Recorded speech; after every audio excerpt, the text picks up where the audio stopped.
Dear students, today in English we are going to read chapter 4.3.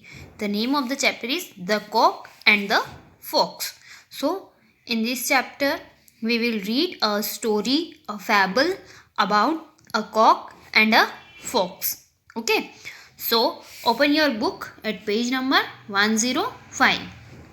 So, let's start reading. The thought of a nice juicy cock made the fox feel very hungry. एक बार क्या होता है, एक fox रहती है तो उसके mind में थॉट आती है कि आज मैं एक बहुत बड़ा अच्छा ताज़ा मुर्गा जो है वो खा लूँ.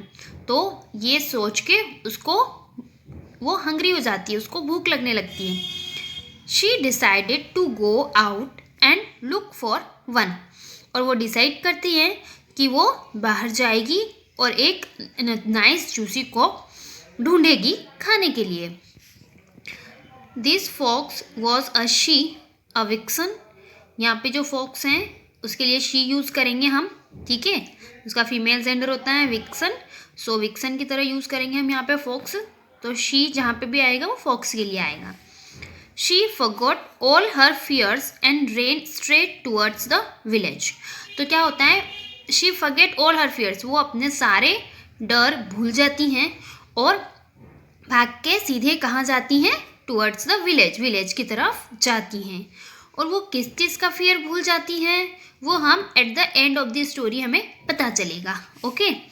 She had not gone far when she saw a cock perched on the branch of a tree by the side of the road.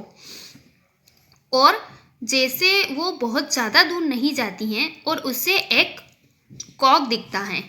Pursued means sitting, जो कि कहाँ बैठा था, sitting on the branch of a tree by the side of the road, जो कि road के पास एक tree की ब्रांच पे बैठा था. It was a very fat and tasty looking cock. वो जो था वो बहुत ही फैट और टेस्टी लुकिंग कॉक था, बहुत ही अच्छा दिख रहा था, ताज़ा मोटा. The fox came up to the foot of the tree. जो फॉक्स थी वो ट्री के नीचे आई. In her sweetest voice she called up to the cock, o cock why are you sitting so high up there. और उसने मीठी सी आवाज़ में कॉक से कहा कि ओ कॉक तुम इतना ऊपर जाके क्यों बैठे हो.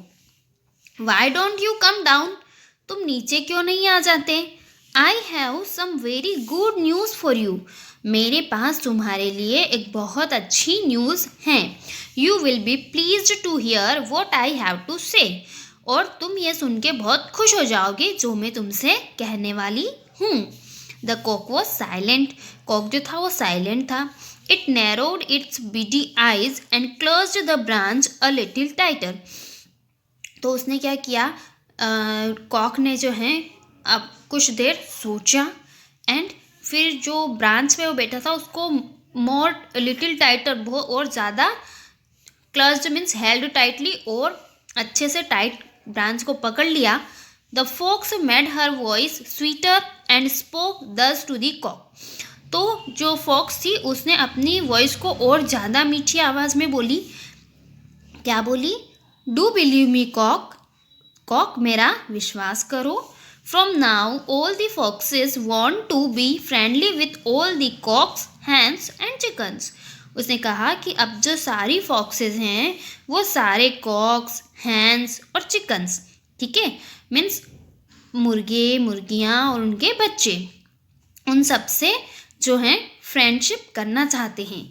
You needn't be afraid of us any longer and you needn't hide when you see us.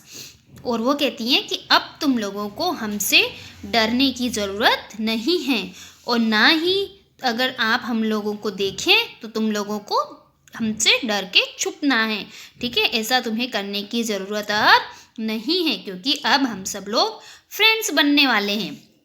Tell everyone to your tribe about our new friendship. तुम अपने ट्राइब में, अपने ग्रुप में सब लोगों को हमारी इस नई फ्रेंडशिप के बारे में बता दो. Tell all the hens, chickens and cocks of this good news. सारी हैंस, चिकन्स और कॉक्स सबको इस गुड न्यूज़ को बता दो. Now my dear cock fly down to me without any fear. और फिर वो कहती हैं कि कॉक अब तुम बिना डर के उड़ के मेरे पास नीचे आ जाओ। प्लीज़ डू कम एंड से you will also be friend with us. वो उससे कहती हैं कि तुम नीचे आओ और मुझसे कहो कि तुम भी हमारे साथ फ्रेंडशिप करना चाहते हो, तुम भी हमारे फ्रेंड बनना चाहते हो। द कॉक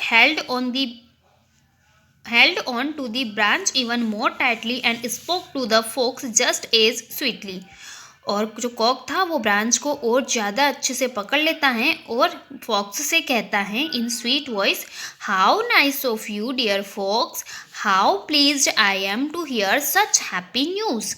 तो वो कहता है कि ओ डियर तुम कितनी, ओ फॉक्स तुम कितनी अच्छी हो और मुझे यह सुन के बहुत ही, ये जो ऐसी न्यूज़ सुन के मुझे बहुत ही खुशी हुई है। I am really pleased to hear that we shall all be friends now. वो कहता है कि मुझे ये सुन के बहुत खुशी हुई है कि अब जो है हम सब लोग फ्रेंड्स बन जाएंगे। I shall come down if you kindly wait for a few minute. मैं नीचे आ जाऊंगा अगर तुम कुछ मिनट के लिए वेट कर लो। I have just seen some dogs running down from the village to this side. वो कहता है कि मैंने अभी अभी जस्ट कुछ डॉग्स देखे हैं जो कि विलेज की तरफ से भागते हुए यहीं आ रहे हैं। They will be here in no time. वो बहुत ही जल्दी यहाँ पहुँचने वाले हैं। As soon as they get here I will come down. जैसे ही वो यहाँ आ जाएंगे मैं नीचे आ जाऊँगा।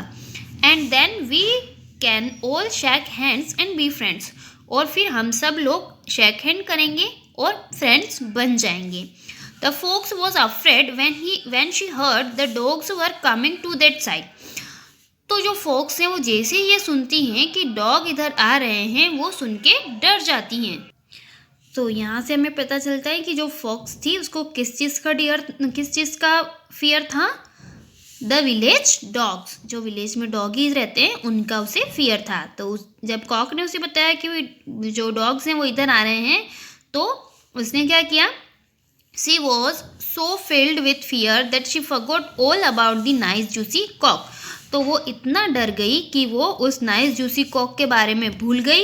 Eight once she turn to run, और भागने के लिए तैयार हो गई। एंड सेड, और क्या कहा उसने कॉक से, o cock I will see you some other day, कि कॉक मैं तुमसे फिर किसी दिन मिलूंगी। Just now I have an urgent piece of work so I can't wait any longer. वो कहती हैं कि आज मुझे बहुत अर्जेंट काम है इसलिए मैं तुम्हारा वेट नहीं कर सकती, ज़्यादा यहाँ पे वेट नहीं कर सकती। Saying this the fox bolted at her fastest speed. और ये कह के जो फॉक्स हैं वो तेज भाग के वहाँ से चली गई। Actually no dogs were coming. रियल में क्या हुआ था, कोई डॉग्स नहीं आ रहे थे। The cock had made up the whole story only to fool the cunning fox. जो कॉक ने जो है ये सारी स्टोरी अपने मन से बनाई थी, काय के लिए, जो वो फॉक्स थी उसको बेवकूफ़ बनाने के लिए उसने ये स्टोरी अपने मन से बनाई थी। और फॉक्स जो है वो इस स्टोरी को सच जान के फूल बन भी गई और वहाँ से भाग गई, और इस टाइप से कॉक ने खुद को सेव कर लिया।